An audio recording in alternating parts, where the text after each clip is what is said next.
আমি জানি রমজান মাসের শেষ 10 দিনে বেজোড় রাতের মধ্যে শবে কদর রাত, কিন্তু সৌদি আরবে একদিন আগে শবে কদর পালিত হয়, আমাদের বাংলাদেশে একদিন পরে শবে কদর পালিত হয়।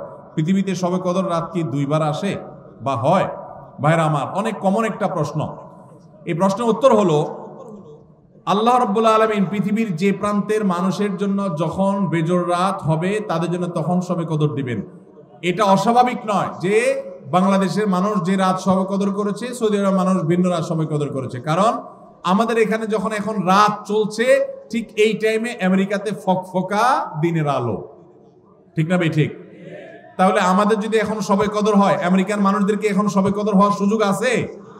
শবে কদর মানে হলো কদরের রাত, তাদের তো রাতই না, এখন দিন। তাহলে বোঝা গেল লাইলাতুল কদর এক এক দেশে এক এক অঞ্চলে এক এক সময় হতে পারে। এখন আপনি প্রশ্ন করতে পারেন যে এক এক এলাকায় যদি এক এক সময় রাত হয়, লাইলাতুল কদর হয়, তো আল্লাহ তো লাইলাতুল কদরে দুনিয়ার আসমানে নেমে আসেন, তো এক এক অঞ্চলে এক এক সময় হলে আল্লাহ কখন কোথায় থাকেন? এর উত্তর হলো, আমরা মানুষ এক জায়গায় উপস্থিত হলে আরেক জায়গায় উপস্থিত থাকি না। আল্লাহকে আমরা আমাদের মতো বিবেচনা করি।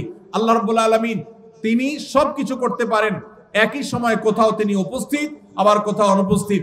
একই সময় কাউকে তিনি মৃত্যু দিচ্ছেন, আবার কোথাও কাউকে জীবন দিচ্ছেন। তার সাথে আমাদের সক্ষমতার কোনো তুলনা চলে না। তার জন্য কোনো অসম্ভব বলতে কোনো কিছুই নাই। সূর্য একসাথে বহু জায়গায় তার উপস্থিতি জানান দিতে পারে, কিন্তু আমরা এক জায়গায় গেলে আরেক জায়গায় যাইতে পারি না। বিধায় এখানে পার্থক্য আছে।